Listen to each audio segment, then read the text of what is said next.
Joseph Hubbard, who's TimeLine's natural history specialist, is going to talk to us first. He's got some illustrations.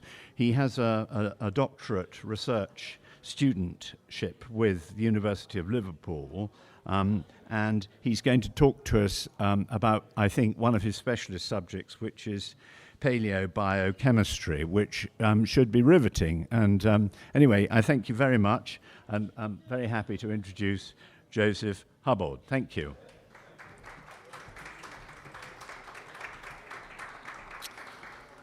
Well, thank you very much, and I must say it is a privilege to be able to be here and speak to you this evening, even though stepping in at a little bit late notice. What I'm going to be talking to you about tonight is one of my passions, and it is to do with the natural history side of things. It is to do with the fossil side of things.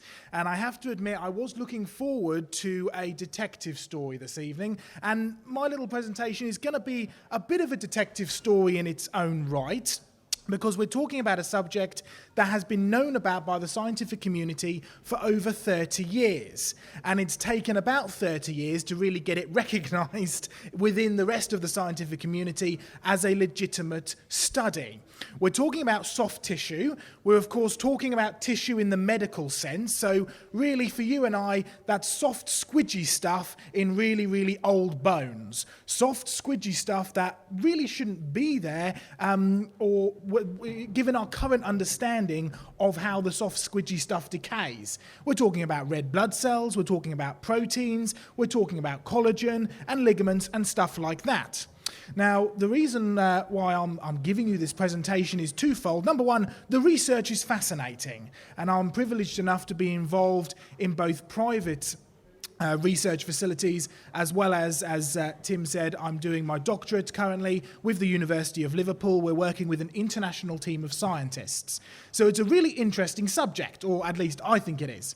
But also another important aspect of it is I could not have done most of my work without the help of private collectors, many of which may be here tonight.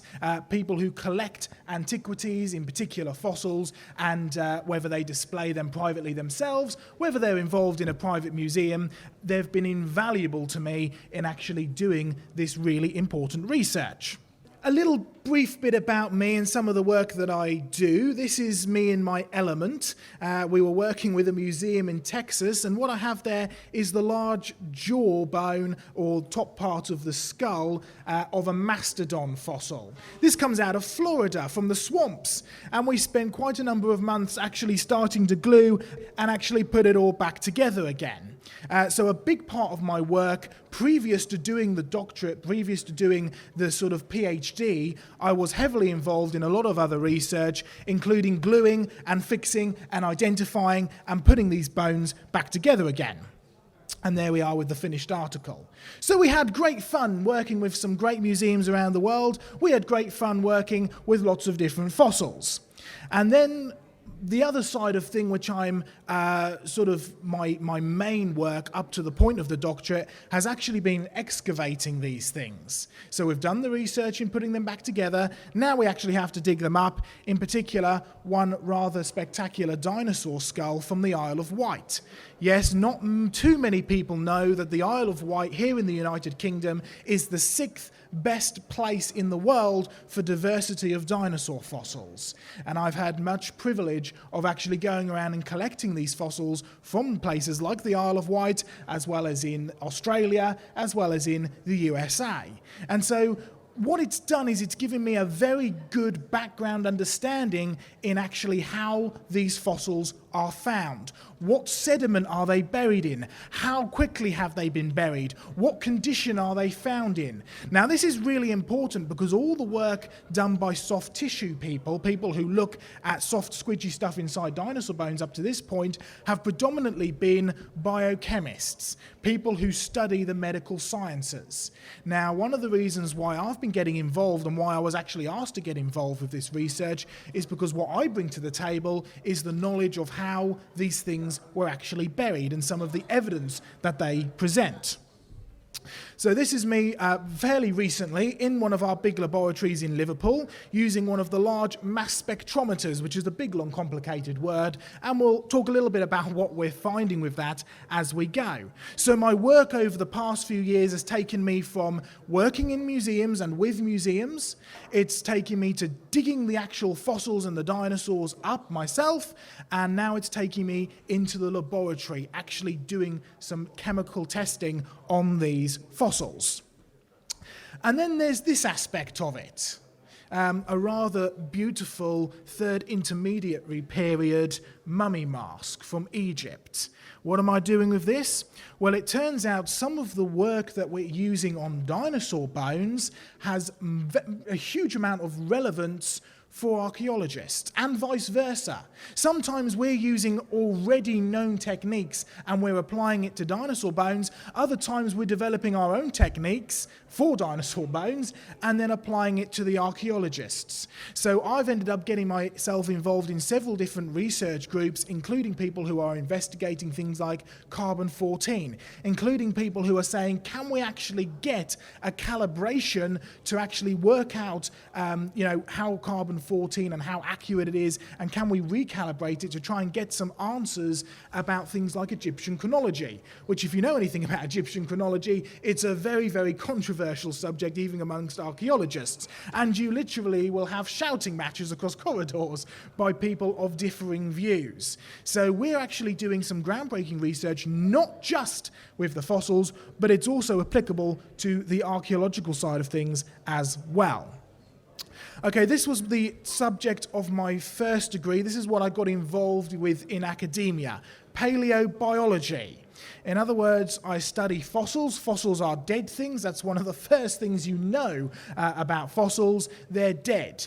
And now we've got the very difficult job of trying to work out how these dead things once lived. Now we've got some wonderful geological and fossil specimens here tonight, and they are definitely dead, and they've been preserved in material, whether that be minerals or stone or whatever, and my job is to try and work out how these things once lived. But we are very limited by what we can actually determine because they are dead, and very often they don't keep a lot of their living material. That's where the soft tissue stuff really starts to come in.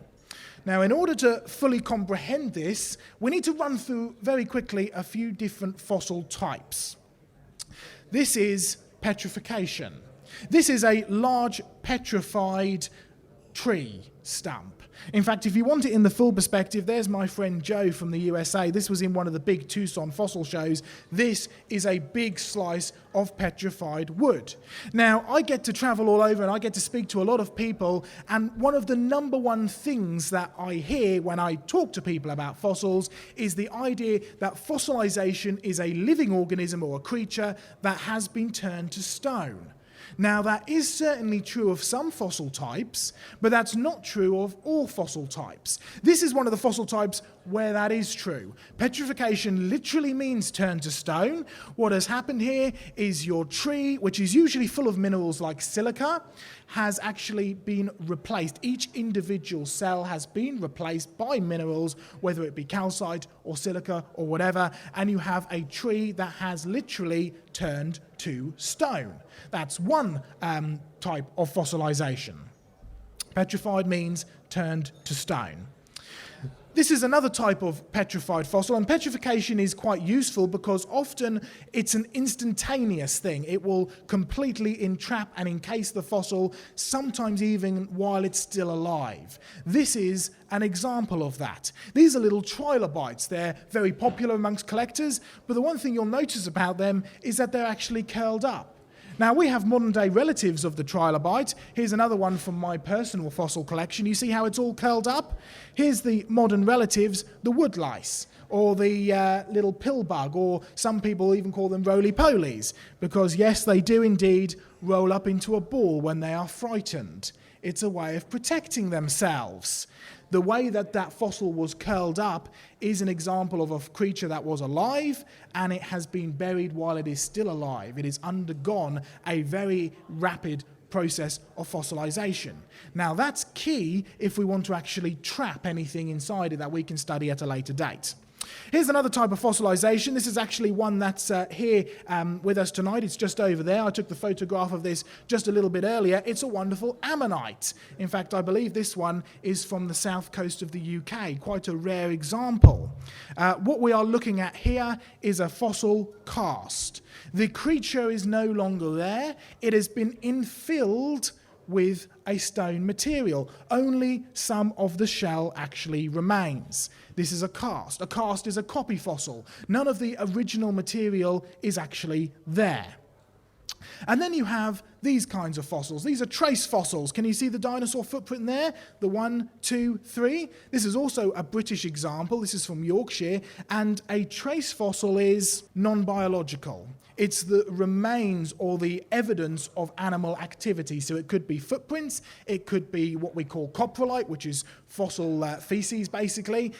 You can have little burrows or trackways. These are what we call cast fossils. These are evidence of past life, but it's not actually directly part of that living organism. So no soft tissue in there either. And then we have perhaps the most common type of fossil, or one of the most common types of fossils, and the ones that we're really interested in. This, again, is an example of one that's here at TimeLine this evening. It's the large mosasaur jaw. Now, this type of fossil is what we call permineralization. Let's look into that a little bit deeper. Here's one from my personal collection. This is a bit of dinosaur bone from the Kemkem in Morocco. Morocco is a wonderful place for fossils.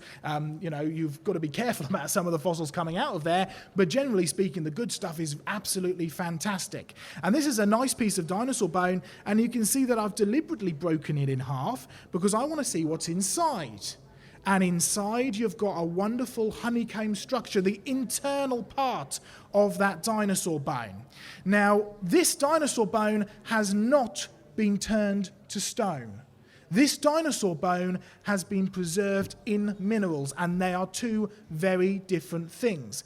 Permineralization, minerals have permeated the bone, they've infilled and encased and entrapped it, but the original bone that was inside the dinosaur is still there. It has just been entrapped and encased, and in some cases partially crystallized by the minerals, the materials that bone has been buried in.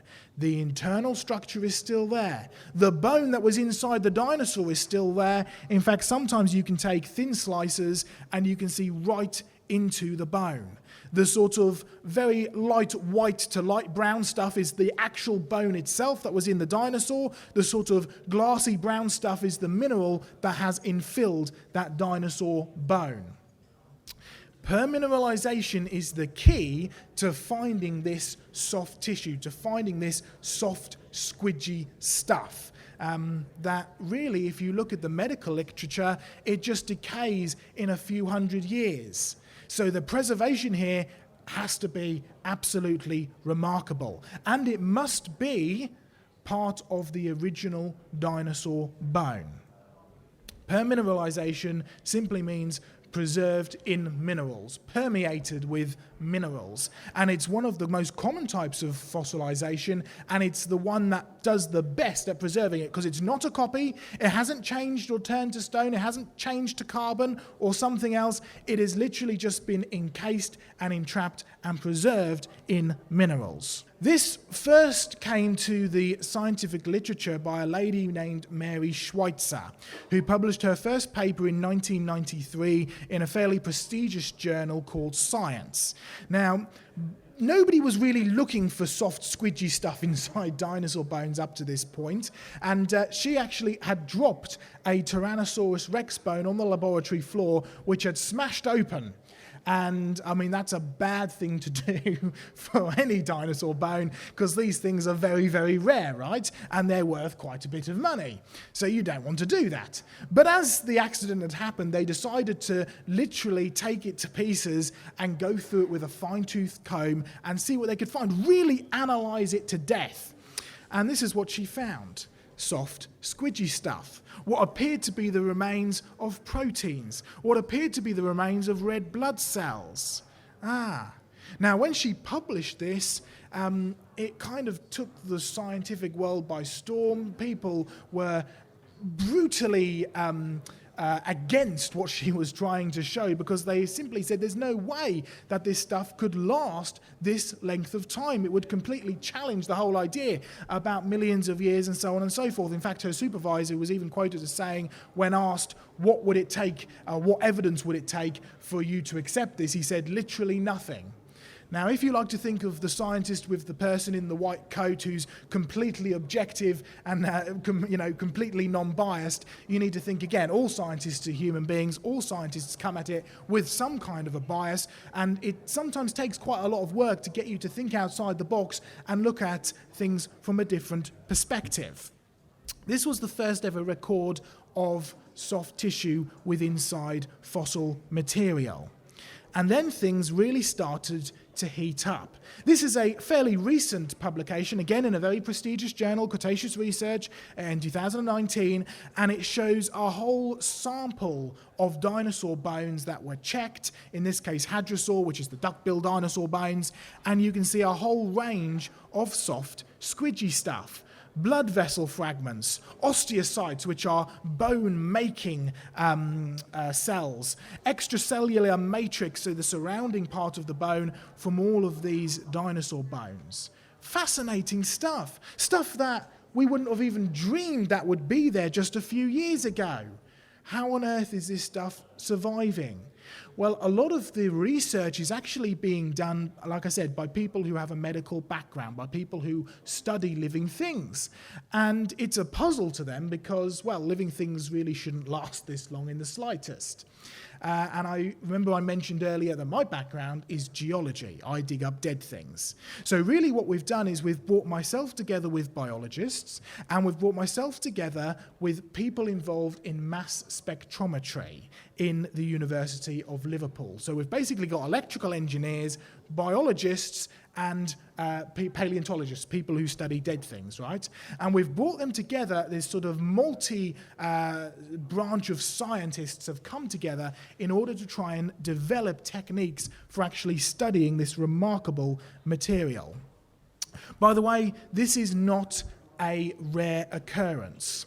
This is a paper by Dr. Thomas, who was actually the precursor, the only precursor, to a paleobiochemical degree, which just sounds like it really is just a long string of different types of scientists all come together, right? It was the first time a doctorate was done in paleobiochemistry, and he compiled, as part of that doctorate research, a list of all the papers that had reported on or discovered evidence of soft tissue with inside their dinosaur bones.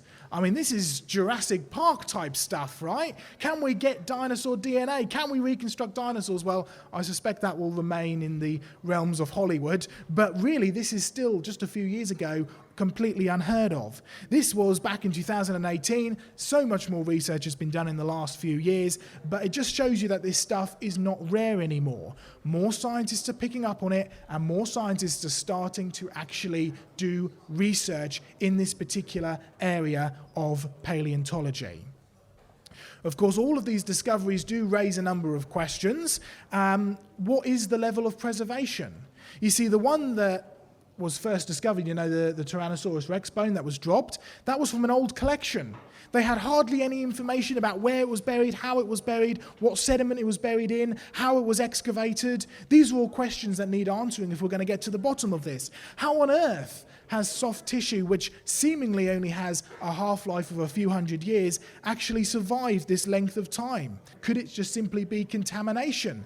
At one point there was a bit of controversy because it turned out that a scientist's turkey sandwich had got mixed up in some of the testing, and they were finding bird DNA in it, which they thought was great, with the idea that dinosaurs evolved into birds, but it was shown to be completely false. It was part of the scientist's lunch. So we have to be really, really careful with things like contamination. Well, this is where I come in with mass spectrometry. I'm not a mass spectrometrist. I'm not an electrical engineer by any stretch of the imagination, yet I find myself in the department of mass spectrometry at the University of Liverpool. I can just about hold my ground with the science, but that's okay. What I'm bringing to the table is the knowledge of how these things were buried and how these things were preserved. And so we can work together with international scientists and people who do know far more than I do with regards to things like how these machines work and the science behind them, and we can actually start to develop already existing techniques, but essentially adapt them for research into soft tissue. This is a mass spectrometry machine. It's a GCMS machine, which basically has two different functions. It measures mass first and foremost, but it also gives you, does anything burn? Is there anything organic in here? Because organic things burn, right? We're looking for things like proteins, we're looking for things like collagen, we're looking for things like carbon. So we can do some really interesting work with stuff like carbon-12 and carbon-13 and carbon-14. You've probably all heard of carbon-14. It's a well-known method of dating things within the archaeological world.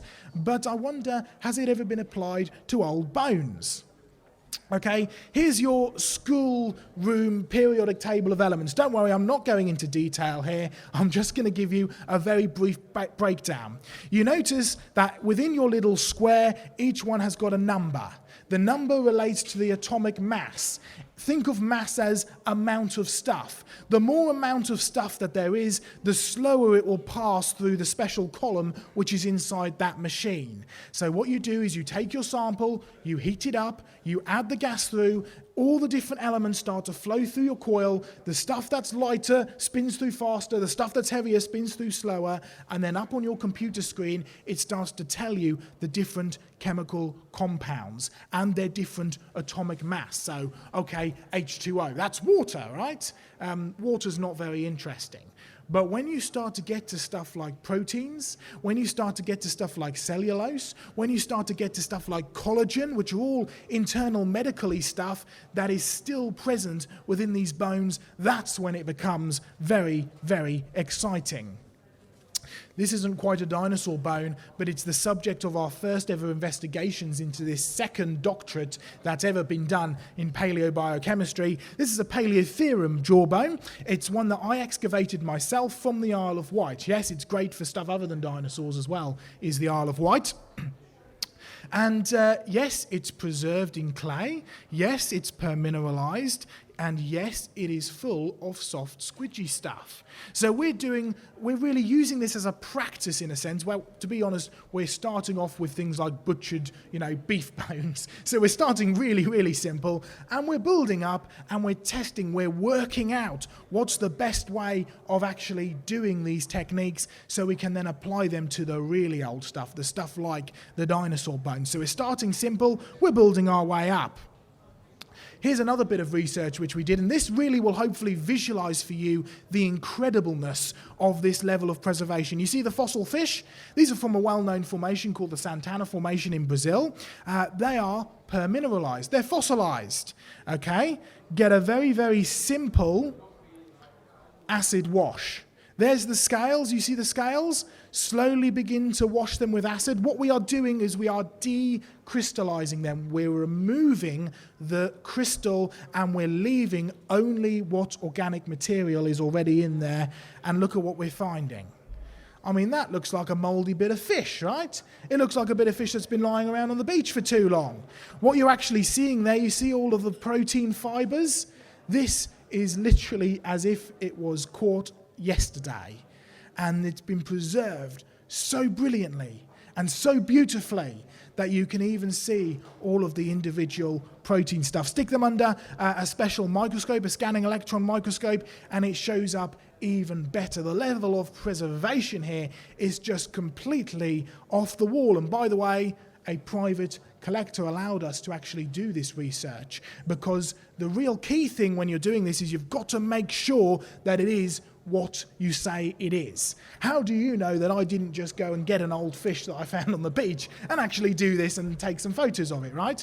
Well, this is all published material, this is all stuff that's referenced, but the provenance is key. We need to make sure that it really is what it says it is, and oftentimes private collectors and private museums almost do a better job at making sure their stuff is really what they say it is than even some other, state museums, if you want to call it that, or public museums. So you've got to be very, very careful of what you're using. You've got to be very, very careful with what you're experimenting on, and the results can be absolutely spectacular. And here's another one from a private collection. Not a fossil this time. This is again from the middle period of Egypt's history. It's a wonderful kneeling man figure. It's made out of wood. And yes, we're applying the same techniques that we're developing for the fossils, especially in terms of the collaboration in carbon-14, to artifacts such as this. So it's a multi-branch science investigation, and I'm privileged to be able to be involved in a whole mixture of different scientists and researchers who are using the techniques that we are actually developing. A quick note on some of the importance of private collections, and like many people who I'm sure are here tonight, oftentimes they're actually more accessible for research.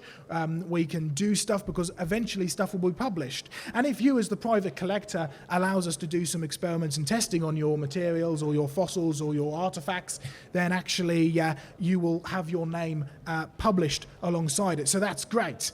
A big abundance of samples can be found, good provenance, and owners are often eager to actually participate. So it's a great place, a great way of actually doing this kind of research here. Where to next, as I just begin to close? Well, yes, we're really getting Hollywood theme here. This was an article, a paper published not too far back, where they did some staining techniques on some dinosaur soft tissue, and it showed positive for dinosaur DNA. Now, we don't know how much dinosaur DNA there is. We don't know what will happen if we try and apply some of our techniques to this dinosaur DNA, but it's fascinating to think where we could be in just a few years' time as technology moves on and as the research moves on, and the main subject for my dissertation will be looking for the presence of dinosaur DNA. So there's a nice Hollywood theme to finish on, if ever there was one. So thank you very much for listening. I hope it was interesting, and I appreciate it.